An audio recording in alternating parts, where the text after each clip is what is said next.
Muito bom mais uma vez estar aqui com vocês para compartilharmos um pouquinho da Palavra de Deus.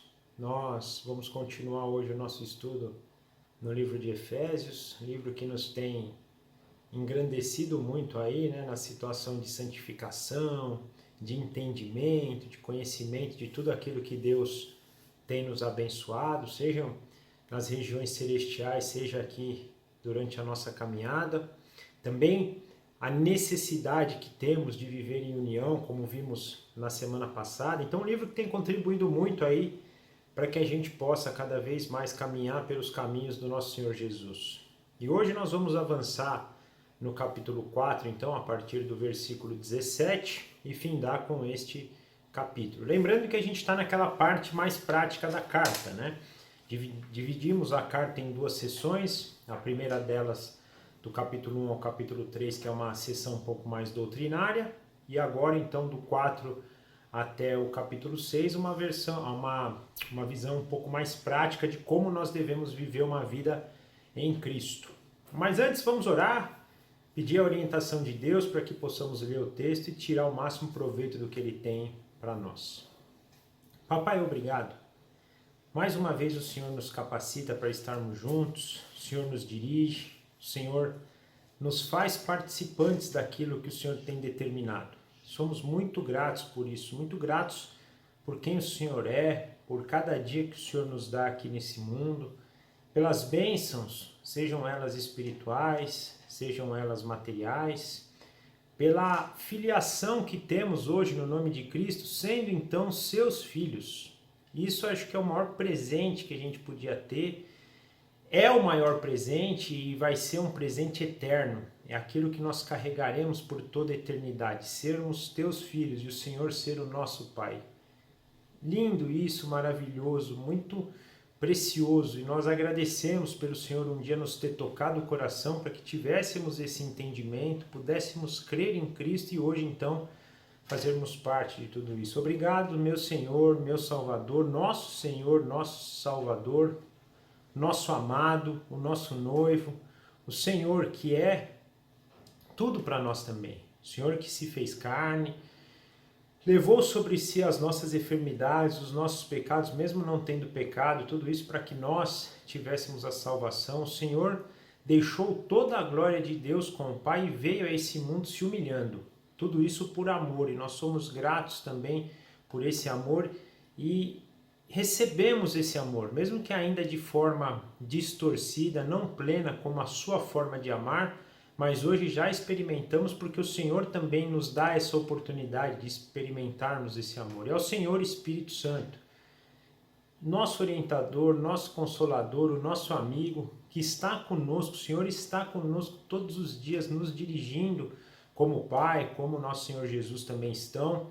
Mas o Senhor cabe na dinâmica da Trindade, cabe ao Senhor nos dirigir, nos orientar, nos guiar por veredas retas, e nós somos muito gratos também, porque é por meio dessa orientação, conforme a vontade do Pai, conforme a semelhança de Cristo, que o Senhor nos dirige, o Senhor nos faz avançar no reino, fazendo praticar as coisas que temos aprendido até aqui. E humildemente pedimos agora que o Senhor nos dirija, assim como o Senhor, Papai, seja a Tua vontade.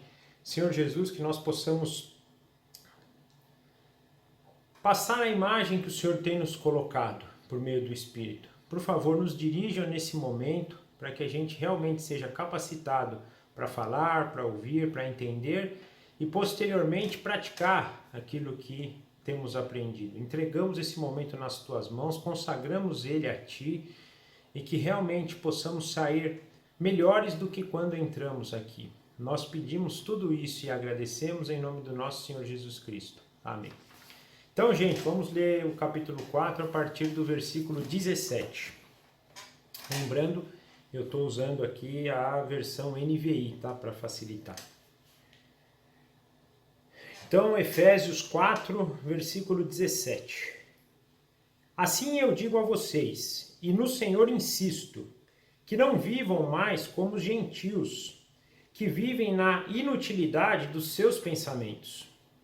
Eles estão obscurecidos no entendimento e separados da vida de Deus por causa da ignorância em que estão, devido ao endurecimento do seu coração, tendo perdido toda a sensibilidade,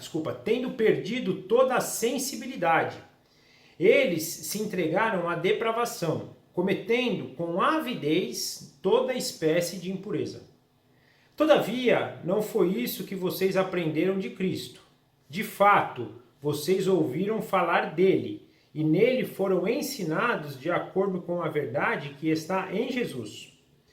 Quanto à antiga maneira de viver, vocês foram ensinados a despir-se do velho homem, que se corrompe por desejos enganosos, a serem renovados no modo de pensar e a revestir-se de novo homem, criado para ser semelhante a Deus, em justiça e em santidade provenientes da verdade.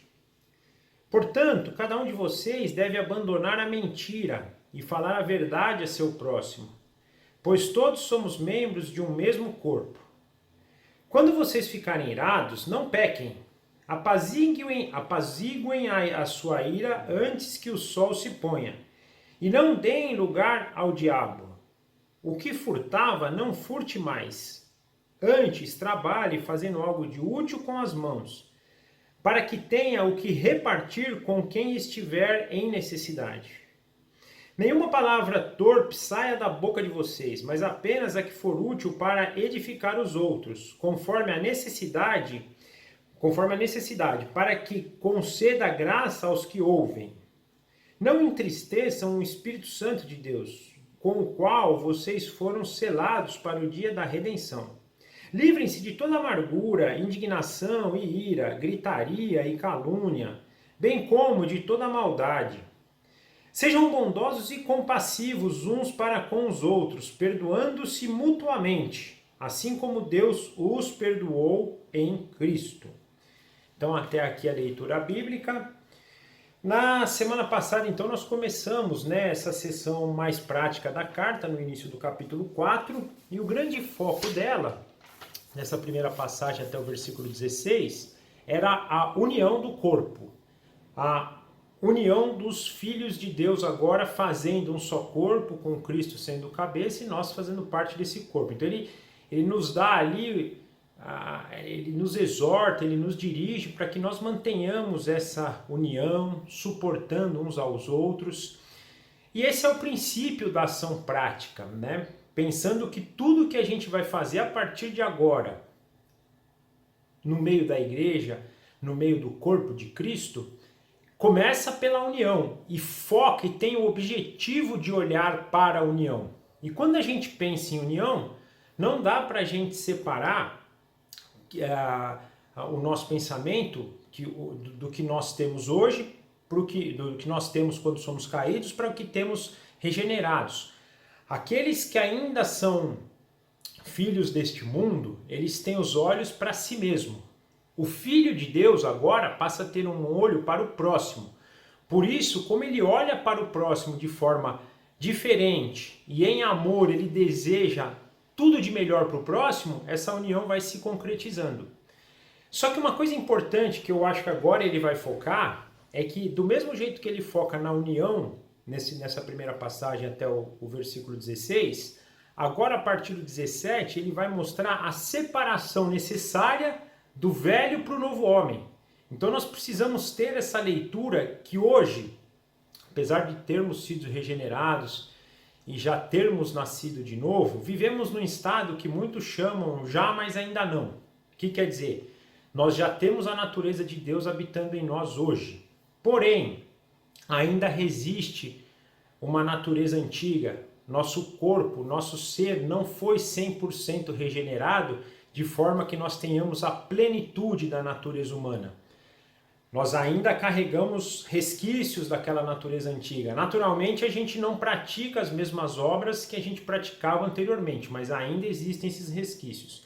Então, quando a gente olha para essa passagem a partir de agora, penso que Paulo está nos dirigindo para que a gente possa cada vez mais mortificar essa natureza antiga e fazer-se encher da natureza nova em Cristo, mostrando então o contraste entre essas duas e a necessidade que a gente tem de se renovar diariamente para essa nova natureza de Cristo, para essa nova natureza divina, que deve crescer, crescer, crescer o máximo possível, porque quanto mais a gente crescer nessa natureza, mais a gente vai cumprir o propósito para que fomos chamados, para que fomos escolhidos, e é o que nós temos estudado até agora. Então pense que nessa passagem aqui no final do capítulo 4, a partir do 17, do versículo 17, ele vai nos mostrar muito essa dinâmica, né? E a gente vai perceber aqui em alguns blocos, por exemplo, do versículo 17 até o versículo 24, ele separa duas grandes partes, do versículo 17 ao versículo 19, mostrando atitudes desse velho homem, do 20 ao 24, atitudes do novo homem.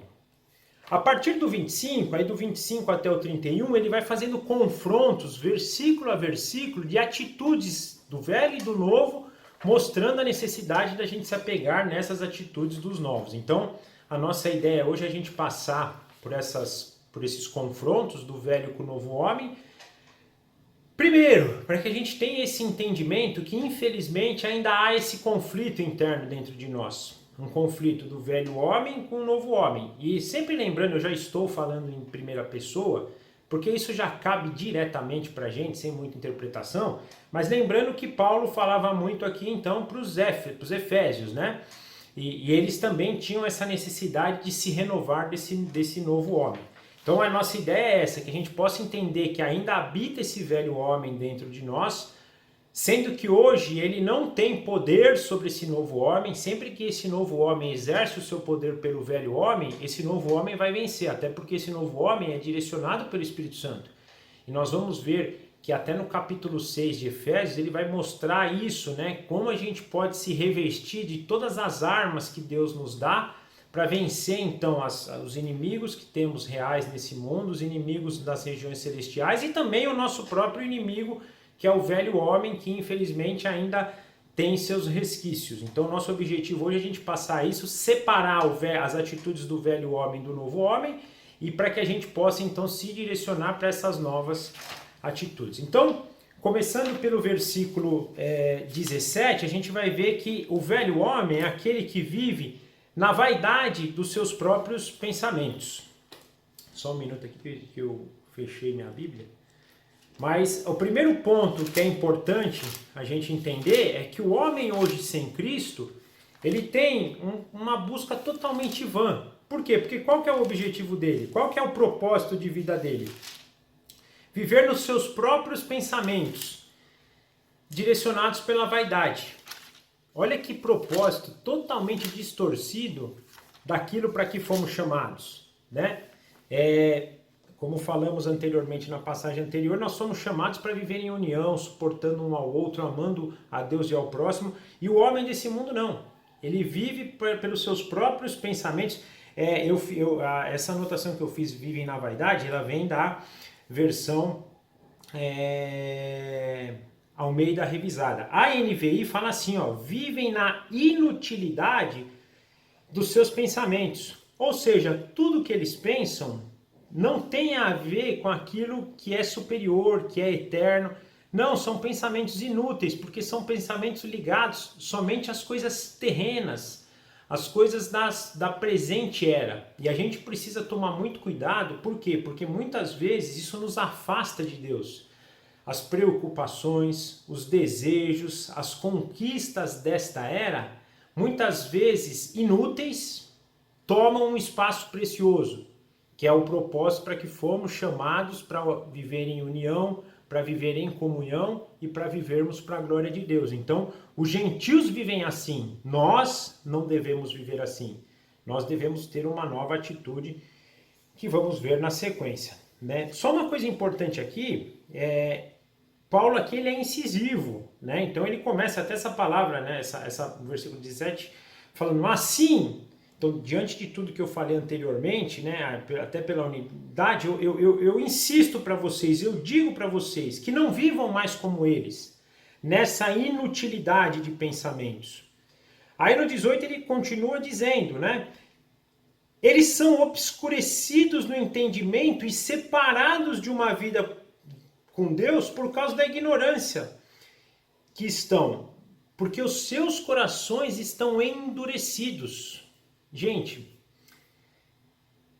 no 19 ele vai falar da sensibilidade, né? Eles são insensíveis, ou seja, eles pecam.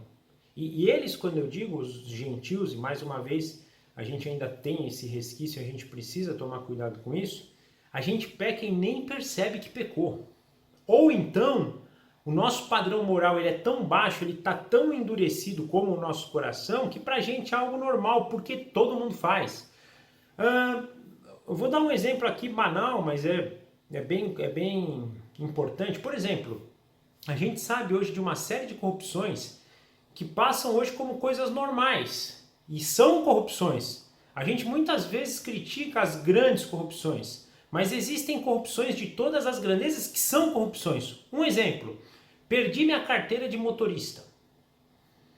O certo seria eu ficar um período sem a minha carteira, tem um período de um mês até um ano, mais ou menos, se não me engano. Seria eu fazer curso de reciclagem, eu ter toda uma burocracia a se cumprir para ter a minha carteira de motorista de volta. Aí tem lá uma plaquinha na rua de um despachante. Aliás, o negócio é tão escancarado, a dureza do coração humano tá tão escancarada e tão normal, que o cara põe uma placa na cara dura. Quer ter o seu problema de carteira resolvido? Vem aqui. O despachante vai lá e fala, ó, você me paga tanto, eu resolvo esse problema rapidinho, você não vai precisar fazer curso, o período você vai ficar o período mínimo, eu vou dar um jeito lá para facilitar a sua vida, mesmo sendo isso contrário à lei. E isso é escancarado, né? A dureza do nosso coração é tão grande que pra gente isso é normal. E a gente ainda tem aquela maldita desculpa de falar, ah, mas é normal, cara, todo mundo faz, isso é muito radical, não pode ser assim, né? Então, é importante a gente ter essa leitura que os gentios, quando eles vivem conforme gentios e sem deixar que haja uma renovação da mente pelo Espírito, eles vão estar endurecidos, eles vão estar insensíveis à verdade, à justiça, à pureza. E isso vai em todas as instâncias. Mais uma vez, a gente tem a mania de cobrar os grandes atos, por exemplo, de políticos corruptos, ou de empresas, né, que agem também com corrupção, mas a corrupção começa, o pecado, essa insensibilidade para o pecado começa em pequenas coisas, não começa lá dentro. Uma coisa importante, por exemplo, um código de ética que às vezes a gente não tem, a gente fala o roubo, né? Ah, uma pessoa foi lá numa joalheria, roubou, legal. Mas se eu vou na minha empresa, a minha empresa tem uma borracha que ela comprou para eu usar no meu trabalho, eu peguei essa borracha e levei para casa. Isso é roubo. Ah, você é muito radical. Não é radical, é roubo. Não é teu aquilo lá. Aquilo é da empresa para você usar no trabalho. Né? A não ser que haja. Veja, eu estou falando isso se você pegou sem qualquer permissão. Se eu chegar para o meu chefe, poxa, eu estou precisando de uma borracha, posso? Pode, lógico. Isso não, isso é normal. Eu estou dizendo quando isso é feito escondido, né? Eu falei do caso da borracha, mas tem muita coisa que acontece, né? Às vezes eu preciso de uma coisinha lá, vou e pego. Isso aí é por quê? Porque a insensibilidade do nosso coração é tão grande que a gente nem percebe. E a gente não pode ser assim. Ele está nos convidando aqui para ter uma atitude diferente, para ter uma atitude de filhos da luz, não de filhos das trevas. Então, essa passagem de estarmos obscurecidos no entendimento tem muito essa questão. E isso tem um impacto muito grande, que eu acho que aqui vai ser a tendência do inferno. Quando ele usa o termo separados da vida de Deus. Sabe aquela pessoa que não tem Deus na vida dela? Isso os separados plenamente não se compôs para sempre, né? As pessoas aqui, apesar dos gentios estarem separados da vida de Deus e obscurecidos, eles ainda recebem uma quantidade, uma porção da graça divina. Por exemplo, o sol brilha sobre eles todos os dias. Muitos desses gentios têm riquezas aqui, usufruem de uma vida de muito luxo, né? Tem o que comer, tem o que beber, tem o que vestir. Então a graça de Deus ainda está sobre eles. Porém, essa vida de verdade, de justiça e uma vida plena, eles não têm, né? Eu até brinco muito que o que é a gente ter uma vida plena? Gente, se a gente quer ter o termômetro para saber se a nossa vida é plena, é olhar para o fruto do Espírito e saber o quanto nós temos vivido isso. E aí a gente vai perceber que na sequência do fruto do Espírito, quando a gente começa lá, o primeiro é o amor, o segundo já é a alegria. Então ele não está falando amor e riqueza, ele está falando amor e alegria. Você vai ser uma pessoa alegre, por consequência você vai ter paz. Tem maior riqueza nesse mundo hoje do que ter paz? Do que você poder deitar sua cabeça no seu travesseiro hoje e dormir tranquilamente? Não tem. A gente quer correr, pelo contrário, quanto acho que a gente mais, por exemplo, pensando a nível de posses, né, de riquezas, eu acho que isso traz uma tribulação para o nosso coração maluca, porque a gente quer ter tanto, ter tanto, ter tanto, ter tanto, conquistar, conquistar, conquistar, que a gente tem que trabalhar, trabalhar, trabalhar, viver pressão, pressão, pressão. A gente começa o dia num estresse, numa ira para conseguir essas coisas, né? Não temos paz, literalmente não temos paz. E não é isso, né? Uma vida rica em Cristo é uma vida de quem tem paz. Então você quer ter um termômetro na sua vida? O quanto você tem tido paz? E aí você vai desenvolvendo todos os outros aspectos desse fruto e nós vamos ver muito disso hoje, né? Então a partir de eu ter paz, naturalmente eu vou ser longânimo, vou ser paciente. Nossa, tem um pavio longo para se estourar muito longe. Vou ser amável com as pessoas, benigno com elas, vou agir com o bem. Vou agir com bondade também, mas antes de tudo vou agir bem, vou agir com amabilidade, não só com bondade para ser visto pelos outros, mas com uma bondade que vem do coração. Com tudo isso, vou ser fiel, vou agir com fidelidade com Deus, vou agir com fidelidade com o próximo, vou agir com fidelidade comigo mesmo, tendo sempre uma coisa importantíssima, né? Só um minutinho que caiu meu papel aqui. Com tudo isso, vou desenvolver um domínio próprio para que a gente consiga, né, ter esse relacionamento com Deus cada vez mais unido, mais perto, mais junto. Então, voltando aqui, o oposto disso, que eu comecei a falar isso, porque quando a gente vai descobrindo se a gente está com uma vida junto de Deus, mas o separado é aquela pessoa que não tem nada disso. Primeiro, o amor dela está voltado a ela mesma. Segundo, é uma pessoa que pode ter momentos de felicidade, mas no fundo, tua vida como um todo não é feliz. Ela está sempre buscando algo novo para encontrar uma felicidade que ela não encontra. Naturalmente, por ela não encontrar essa felicidade, é uma vida que não tem paz. É uma vida que vai num caminho totalmente, né, direcionado para os desejos inúteis do coração dela, que não servem para nada, a não ser para afastar ela de Deus. Não vai ser longânima, não vai ter nenhum aspecto, né, do fruto do Espírito para poder então usufruir e falar que é uma vida de alguém que está unido com Deus, unido pelo Espírito com Cristo e com o Pai.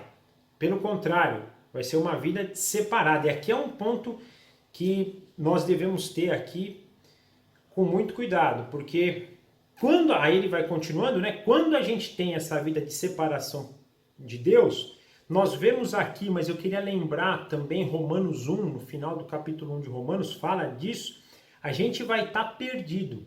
Por quê? A nossa sensibilidade realmente está zero e nós vamos ser entregues, nós vamos nos entregar e Deus vai permitir que a gente seja entregue a todo tipo de depravação, versículo 19, cometendo todo tipo de impureza. E ele aqui fala uma palavra forte, né, que é com avidez, ou seja, eu vou desejar isso ardentemente, buscar todo tipo de impureza.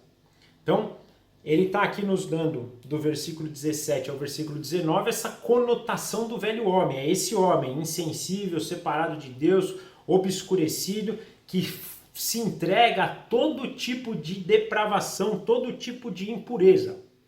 Então, ele faz esse primeiro bloco mostrando o velho homem. Aí ele entra no versículo 20, né, falando de um novo homem. Homem que ele já faz a primeira característica deles. É um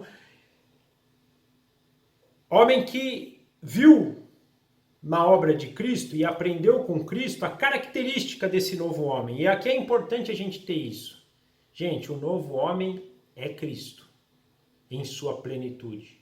Se eu quero buscar esse novo homem, eu preciso buscar todos os exemplos de Cristo. Ser igual a Cristo. Não tem desculpa. Ah, mas Cristo era Deus. Não tem desculpa. Porque Cristo, ao vir para esse mundo, ele deixou a glória, o poder, a força ao Pai. Para nos mostrar o quê? Que ele veio em total dependência, em total submissão, em total humilhação como homem, para, por meio do Espírito Santo, ser capacitado e aí cumprir sua obra. Mostrando que, da mesma forma que ele foi capacitado pelo Espírito, nós temos também condições iguais, não tem diferença. Ah, mas ele não tem. As mesmas obras que Cristo fez, nós podemos fazer, desde que o nosso entendimento seja o mesmo de Cristo, de dependência total do Pai e da ação plena do Espírito Santo na nossa vida. O dia que a gente crescer nesse entendimento e o dia que a gente se aperfeiçoar nele, as nossas obras serão cada vez maiores. E vão ser obras iguais à de Cristo. Quando o Espírito de Deus repousa sobre o homem, ele faz grandes coisas. Gente, eu vi uma passagem ontem que não era nem do Novo Testamento, era do Antigo Testamento. Eliseu morreu, Eliseu, aquele que substituiu, que veio depois de Elias, né, um dos profetas de Deus do Antigo Testamento, ele morreu. Um corpo foi jogado sobre o corpo dele. Ao encostar no corpo de Elias, o corpo ressuscitou. Olha o poder. E Elias, ele era uma pessoa que era revestida do Espírito.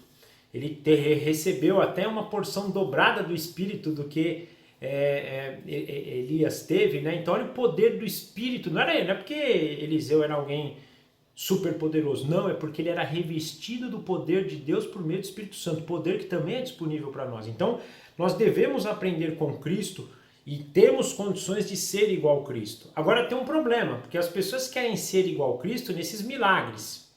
E as pessoas não querem ser igual a Cristo na humildade, na santidade, na obediência, na disciplina, na comunhão, na suportação de um ao outro, né? E o maior exemplo que nós estamos estudando aqui são nessas coisas. Então não dá para eu falar, poxa, eu não consigo perdoar. Eu realmente não consigo. Mas o poder do Espírito que habita em mim hoje me capacita para. Ah, mas eu não consigo agir em santidade. Eu realmente não consigo, mas o poder que pode habitar e operar em mim pode me capacitar para tal. Então nós precisamos ter este entendimento. E aqui ele fala, vocês aprenderam de Cristo. Não foi isso que vocês aprenderam de Cristo?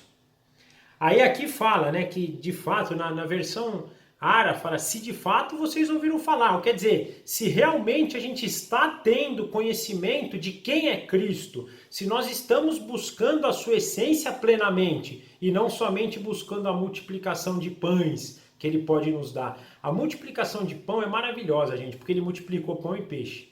Mas no final ele falou, vocês estão aqui por causa da comida, vocês não estão aqui para aprender de mim. O que nós precisamos aprender de Cristo é aprender sobre a essência dele. Pode ser que um dia Deus nos capacite para multiplicar pão e peixe, mas antes de tudo Ele quer nos capacitar para andar em justiça, em santidade, em humildade, em união, em comunhão. É isso, esse aprender. Cristo viveu, Ele buscou todas essas coisas. Cristo vive, Ele busca todas essas coisas. Ele reina hoje com o Pai, mas está nos formando para reinar com Ele. Ele não é aquele rei que pegou, esse reino é meu, e ninguém faz. Não, ele está nos capacitando para reinar com ele, seremos sacerdotes e reis e regentes do reino com ele. Desde que a gente aprenda com ele. Porque ele é aquele que obedece aquilo que ele viu o Pai, que ele vê o Pai fazer, o Pai pensar, o Pai determinar. Então, aprendendo a ter submissão plena a Deus, aprendendo a se entregar plenamente ao poder do Espírito Santo. Se é que de fato a gente tem aprendido isso, devemos começar a desenvolver isso. Se não estamos aprendendo isso, devemos abrir os nossos olhos para começar a aprender, a buscar, a entender quem é Cristo, para que por meio do entendimento de Cristo possamos agir como Ele. Começando pelo amor que Ele despeja em nós. Ele vai falar no final dessa passagem, perdoando assim como Cristo te tem perdoado. Tem amor maior que esse? Alguém se entregar para a morte por você, enquanto você é um inimigo, e te amar de tal maneira, e te escolher, e te fazer participante do reino, fazer reinar com você, tudo isso porque você ama a pessoa e você não exigiu nada dela em troca. Essa é a essência do amor. O dia que a gente chegar nesse ponto, gente, aí nós estamos num ponto de espírito, né? A gente nunca vai chegar em plenitude do espírito nessa vida. Quando formos regenerados, sim. O céu, que na verdade é a terra restaurada, quando Cristo voltar, naturalmente, qual a beleza dele? É porque a partir disso, nós seremos plenos. Então vamos ser justos, santos, porque o Espírito vai nos habitar plenamente. Mas a gente tem condições de avançar nessa direção cada vez mais, aprendendo com Cristo, seguindo. Aí no 21 ele fala, né? Seguindo a sua verdade. E só tem uma verdade, a gente viu. Eu sou o caminho, a verdade e a vida. Então não dá. Ah, mas Cristo agia assim porque não dá. Cristo é a verdade, aquilo é daquela forma que tem que ser realizado, tem que agir daquela forma, não tem outra forma. Então, versículo 21 nos fala isso, esse novo homem, ele aprende com Cristo, ele busca aprender com Cristo, ele quer seguir a verdade de Cristo, ele tem uma vida unida à vida de Cristo. Então ele está buscando, né? E o 22 ele fala, né? Ele se permite ser instruído para que ele se revista desse novo homem, dessa nova maneira de se viver, tirando, se desvinculando, se despindo, como a Bíblia aqui fala, deste velho homem que só quer se corromper com seus enganos pecaminosos, seus enganos, né? Os seus desejos enganosos. A gente, pelo contrário, a gente vive agora em Cristo, quer viver com Cristo, quer aprender com Cristo, quer compartilhar o amor dele, viver na verdade, se despir desse velho homem dia após dia. É uma caminhada, e aqui um ponto importante é o que eu digo. Quando ele fala assim, ó, ensinando você a se despir do velho homem, quer dizer que ainda tem velho homem na gente. A gente precisa ter. Aqui ele não está falando uma comparação entre gentios e entre cristãos. Ele está fazendo uma comparação seguinte, a sua essência antiga com a tua nova essência. Você tem, infelizmente, hoje essas duas naturezas ainda. Aquela que é corrompida pelo pecado de Adão, esse parasita que entrou no mundo, o pecado, né? E hoje você tem a essência de Deus, do Espírito que hoje opera em você por meio da obra de Cristo, pela vontade do Pai, que te capacita para isso. Então, é uma briga, é uma guerra. E a gente, quando a gente vai pensar aqui, por exemplo, quando a gente tem esse velho homem, esse desejo enganoso ainda está no nosso coração. Essas coisas más que a gente viu do 17 ao 19 ainda estão no nosso coração. A gente precisa se desarraigar disso. Precisamos se revestir cada vez do novo homem. 23 ele fala algo maravilhoso, né? Versículo de se renovando no espírito do entendimento, né? Gente, é tendo uma sensibilidade para ouvir, para discernir, para buscar o espírito, para buscar o entendimento de Cristo, entender a sua essência e caminhar e se vestir dessa nova essência. E aí tem uma coisa importante aqui, né? Ó, quando ele fala de se despir do velho homem, também no 24 ele fala se revestir de um novo homem. O que isso quer dizer? Não é só uma ação de eu tirar o velho homem. Ah, tá bom, eu não vivo mais como velho homem, mas também não adianta, só isso não é o suficiente.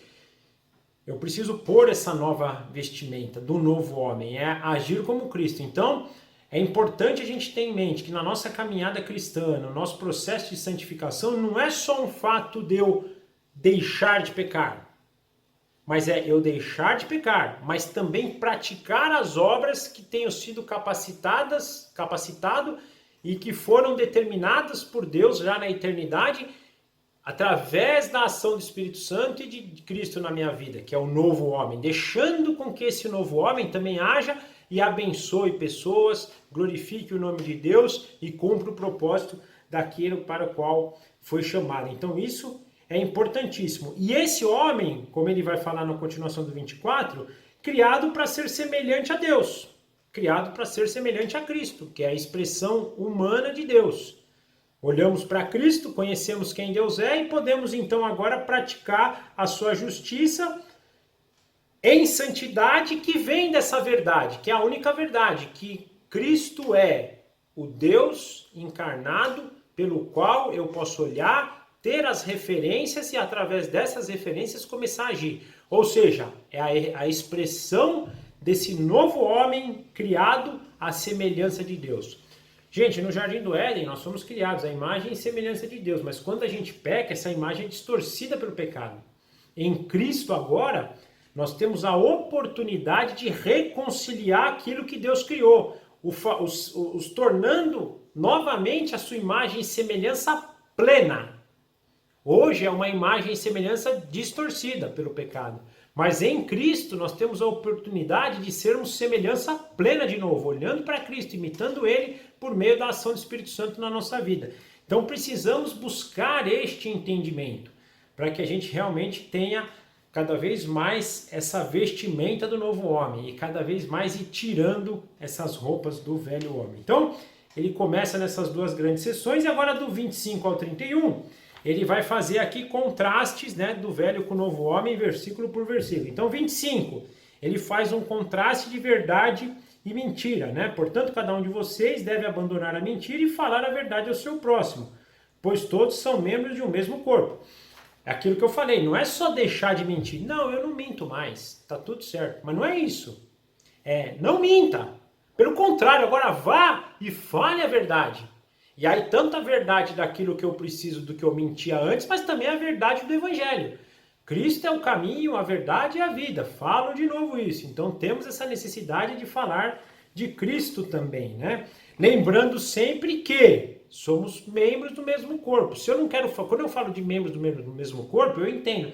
Um dedo seu não vai querer fazer mal para o outro, teu pé não vai querer fazer mal para tua mão. Da mesma forma, precisamos entender. Quando eu minto para alguém, eu estou quase que um órgão do meu corpo fazendo mal para o outro. Não existe isso, não tem essa possibilidade. O corpo, ele quer o bem do corpo. A gente sabe que um depende do outro. Se um órgão está mal, o corpo inteiro vai ficar mal. Então, da mesma forma, se há mentira em uma parte do corpo, essa mentira vai prejudicar o corpo inteiro. E nós devemos fugir da mentira. Como também a verdade vai trazer cura. Então, a gente deixa de mentir e passa a falar a verdade. Isso é importantíssimo. No 26, ele vai tratar um assunto de ira, já imaginando que nós nos iraremos, e vai falar, olha, o gentil, aquele velho homem de você, ao se irar, ele extravasa, ele sai quebrando tudo, sai brigando, sai batendo. O novo homem não. O novo homem, ele vai se irar, só que ele contém sua ira. Ele guarda a ira para si.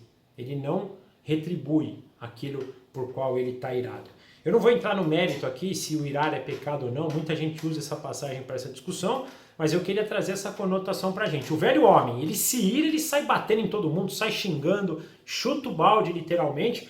O novo homem não, ele segura, ele se ira, mas ele segura. Ele não deixa passar um dia, e a Bíblia nos orienta aqui, não deixa para o dia de amanhã para você sanar essa ira, não deixa isso crescer, não dê lugar para Satanás aqui não.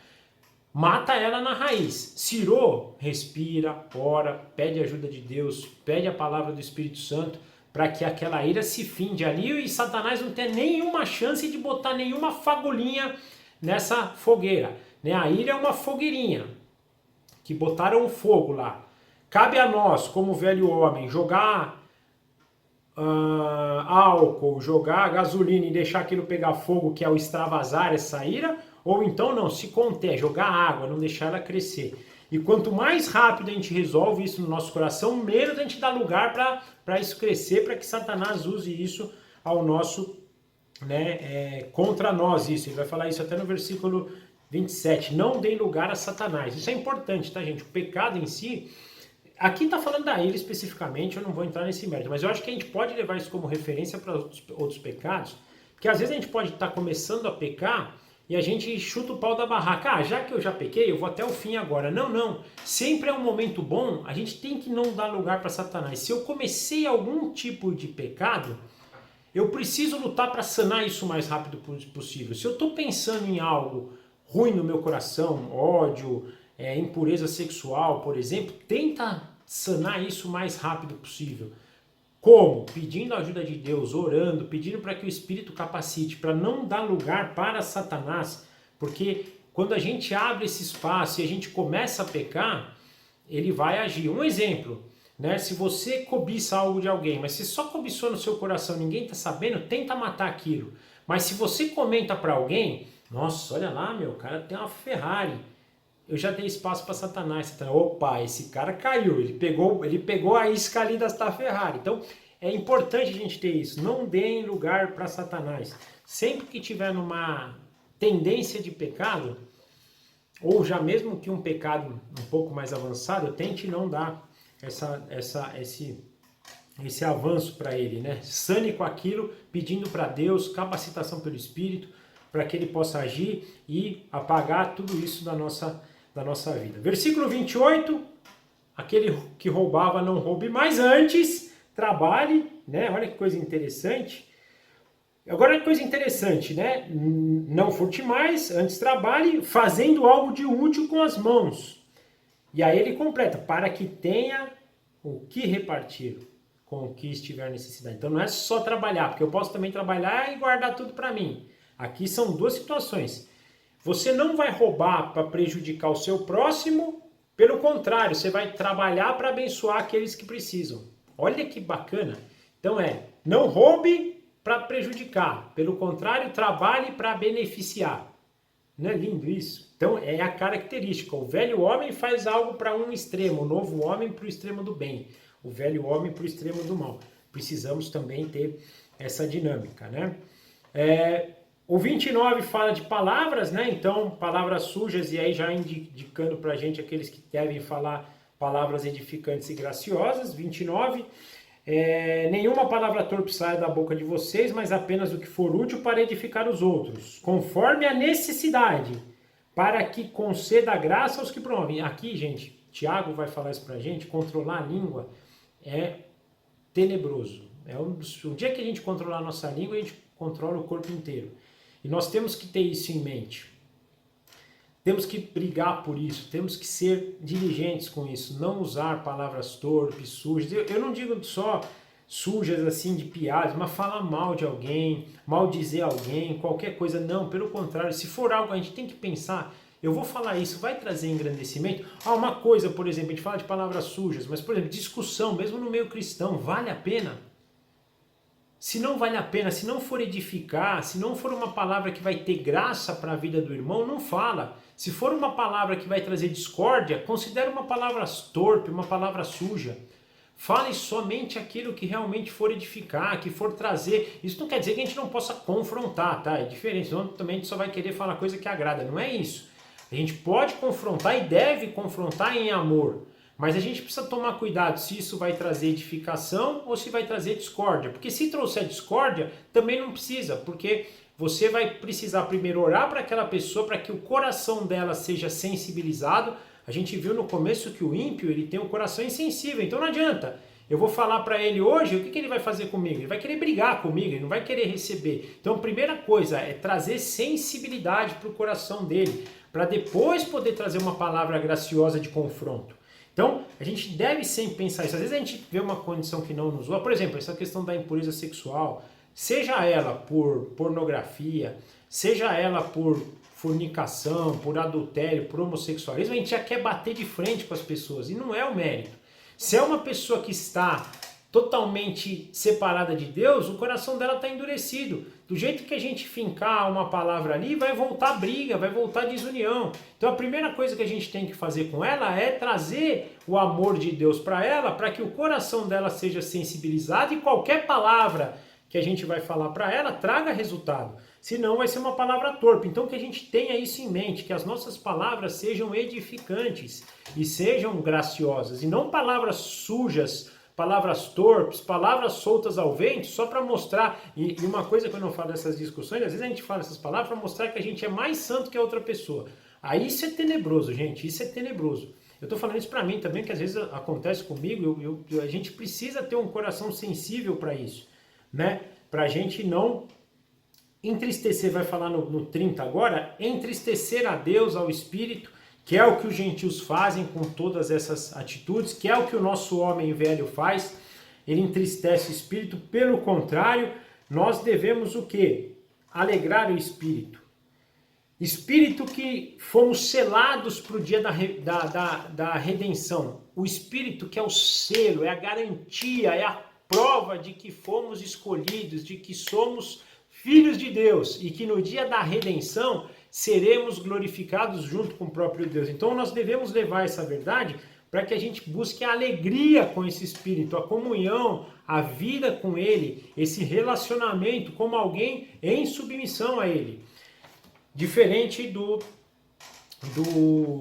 velho homem que só quer entristecer, não é que só quer entristecer, ele age de tal maneira que ele só entristece o Espírito, né? E é importante a gente lembrar sempre isso, nós somos selados, né, para viver em Cristo. E aí, por fim, no 31, ele faz aqui uma série, né, de coisas que a gente não deve fazer. Então, livrem-se da amargura, da indignação, da ira, da gritaria e da calúnia. Não pratiquem essas coisas, porque é o velho homem que pratica essas coisas. Pelo contrário, vocês hoje foram revestidos do novo homem. Vocês podem ser bondosos como Cristo foi com vocês. Vocês podem ser compassivos como Cristo foi com vocês. Vocês podem perdoar uns aos outros como Cristo perdoou vocês. Ou seja, nós temos a oportunidade de agir com o nosso próximo da mesma forma com que Cristo agiu com a gente. A gente é amargurado, Cristo vai, nos ama e nos tira da amargura. Nós somos indignados, nos iramos, gritamos, fazemos maldade e blasfêmias. Fazíamos isso quando fomos alcançados pela graça. E Cristo agiu, mesmo quando fazíamos isso, em nosso favor. Da mesma forma, nós devemos ser com o nosso próximo, bondoso, compassivo, misericordioso. Devemos perdoar, porque fomos perdoados. Ao receber o perdão de Cristo, e quanto mais entendemos o tamanho do perdão de Cristo, mais podemos entender do amor dele. E da mesma forma retribuir este amor. Eu estava conversando ontem com as minhas filhas, explicando a diferença, que eu ouvi isso alguém falar e realmente fez sentido para mim. A diferença do gostar e a diferença do amar. O gostar é quando eu gosto de uma pessoa porque ela satisfaz alguma coisa para mim. Por exemplo, eu olhei para minha esposa, achei ela linda, eu gostei dela. Ah, minha esposa faz alguma coisa. Pô, gosto dela porque ela faz isso pra mim. Gosto dos meus filhos porque eles são meus filhos, né? E olha que interessante, até filho, né? Porque você fala, eu gosto dos meus filhos porque eles são meus filhos. Quando eu olho para os filhos dos outros, eu já não gosto tanto, se ele não fizer algo que me agrada. Isso é o gostar. Já o amar, gente, é a gente fazer algo por alguém que a gente não gosta. Não gosta no sentido, não que a gente, não gosta assim, que não fez nada de bem para eu gostar dela. Um inimigo, por exemplo. Isso é a diferença do gostar e de um amar. Eu nunca vou gostar de um inimigo meu, porque ele não faz aquilo que me agrada. Agora, eu amo o meu inimigo quando eu retribuo para ele bondade, misericórdia, amor, todos os benefícios que Cristo nos dá com ele, mesmo ele não fazendo nada com a gente. E foi da forma com que Cristo agiu conosco. O amor de Cristo, quando nós éramos inimigos, afastados de Deus, nós vimos no capítulo 2, vivíamos entregues aos desejos do nosso coração, mesmo assim Cristo nos amou. Quando nós éramos inimigos dele, ele nos amou e nos deu a salvação. Então, da mesma forma, hoje nós temos, como este novo homem que busca a imitação em Cristo, retribuir o nosso próximo com isso mesmo, a gente gostando deles ou a gente não gostando deles. Nós somos chamados para amá-los porque é como Cristo nos amou, chamados para perdoá-los. E esse perdão deve ser algo muito importante. Ah, mas eu não tenho condições de perdoar. Concordo, nós não temos, nenhum ser humano tem. Exceto se você for alcançado, trabalhado e ministrado pelo Espírito Santo, porque ele te capacita para perdoar. Da mesma forma que Deus é perdoador e o Espírito Santo é Deus e também tem todos os atributos de Deus, ele vai te capacitar com o perdão que ele tem para nos dar para os outros. Então essa foi a síntese da aula de hoje que eu queria deixar aqui para finalizar, realmente essa necessidade da gente brigar, da gente entender esse combate diário que nós temos do velho homem com o novo homem, lembrando que todos os dias nós precisamos tirar, se despir desse velho homem e se revestir deste novo homem. para que nós possamos, por este novo homem, lembrando que é o vestir desse novo homem, esse novo homem é Cristo. E nós, como cristãos, ou seja, pequenos cristos, possamos expor, possamos revelar este novo homem por meio da bondade, da generosidade, da misericórdia, da mansidão, né, de uma longanimidade, de todas essas coisas, de todo o fruto que o Espírito pode nos dar. Então, que a gente possa ter essa cada vez mais esse entendimento, deixar que o Espírito Santo renove a nossa mente dia após dia, nos revestindo desse novo homem, nos despindo desse velho homem. Que aí sim, com esse novo homem, vamos cumprir o propósito que vimos anteriormente, da união, da comunhão, da vida em um só corpo em Cristo, e seremos capacitados também para executar tudo aquilo que veremos a partir do capítulo 5, que é a dinâmica entre nós com nós mesmos. Um ponto importante é isso. Nesse capítulo 4, ele começou a falar um pouquinho da unidade e terminou nessa relação nós com nós mesmos. Então, como nós devemos viver para se vestir do novo homem e se despir do velho homem. A partir do capítulo 5, nós vamos ver como é que nós praticamos isso com terceiros, né? Com Deus e com os terceiros. E aí construir essa vida de união, essa vida de corpo, onde Cristo é o cabeça e nós somos os seus membros. Amém? Espero que vocês tenham gostado. Foi isso que nós tínhamos para hoje. Mais uma vez, esse livro tem trabalhado bastante os nossos corações. Na verdade, a gente está caminhando já há um tempo, né, com os outros livros que também já estudamos, e tem feito uma diferença na minha vida, assim, muito grande. Cada vez que eu estou aqui falando com vocês, o Espírito ministra o meu coração. Eu tenho assistido depois os vídeos, porque às vezes a gente falando, e eu tenho tentado deixar esse momento 100% na mão do Espírito, a gente não percebe aquilo que a gente falou. E quando eu assisto, eu aprendo mais ainda. E que vocês possam aprender também, que vocês possam guardar isso no coração de vocês, que Deus, por meio do Espírito Santo, nos revele esse entendimento e nos capacite para que também pratiquemos, que não fiquemos só no estudo, mas que também possamos permitir que essa transformação do nosso coração aconteça dia a dia e a glória de Deus seja revelada para os outros, para as outras pessoas que convivemos, por meio da ação dele na nossa vida agora, tá bom? Eu vou orar então, terminando, e a semana que vem a gente se encontra de novo. Papai, mais uma vez obrigado por mais um encontro que o Senhor permitiu, por mais uma vez o Senhor nos encheu o coração da Tua palavra, de entendimento. É uma caminhada que nós fazemos todos os dias, é uma caminhada que cada estudo que nós temos, nós somos engrandecidos pelo Senhor. Vimos hoje a necessidade de termos o entendimento, de termos o conhecimento de quem é Cristo, que é a plenitude desse novo homem, para que a gente possa se parecer cada vez mais com Cristo, né? Nesse caminho do novo homem. Mas, papaizinho, não é possível isso sem o Senhor agir em nós, sem o Espírito Santo nos abundar, nos preencher, para que nós possamos nos revestir desse novo homem, se despir do velho homem. Então, por favor, nos dirija, nos capacite, que nós possamos olhar para Cristo realmente como uma pessoa modelo, como o Deus encarnado ao qual devemos seguir, e hoje temos poder de agir, porque o seu Espírito pode nos encher plenamente e vai nos guiar por essa direção. Muito obrigado por isso, mas também te pedimos humildemente que o Senhor nos dirija para todas essas coisas. Que a gente cada vez mais possa parecer com Cristo e glorificar o teu santo nome em todas as coisas. Peço pela vida de cada um dos nossos irmãos, que eles tenham saúde, que eles tenham paz, que o teu amor os alcance, que eles entendam e recebam o teu amor com um coração sensibilizado, um coração ávido por conhecer todas essas coisas, e desfrutem de tudo o que o Senhor tem a os oferecer, a os abençoar e a os direcionar para a obra também que o Senhor pode fazer por meio da vida deles. Que o Senhor capacite a cada um deles e que nós tenhamos uma semana cheia do Senhor, do seu Espírito e para a glória do teu santo nome. Nós entregamos esse momento nas tuas mãos e te agradecemos em nome de Jesus. Amém. Tchau, gente. Até lá. Até semana que vem. Abraços.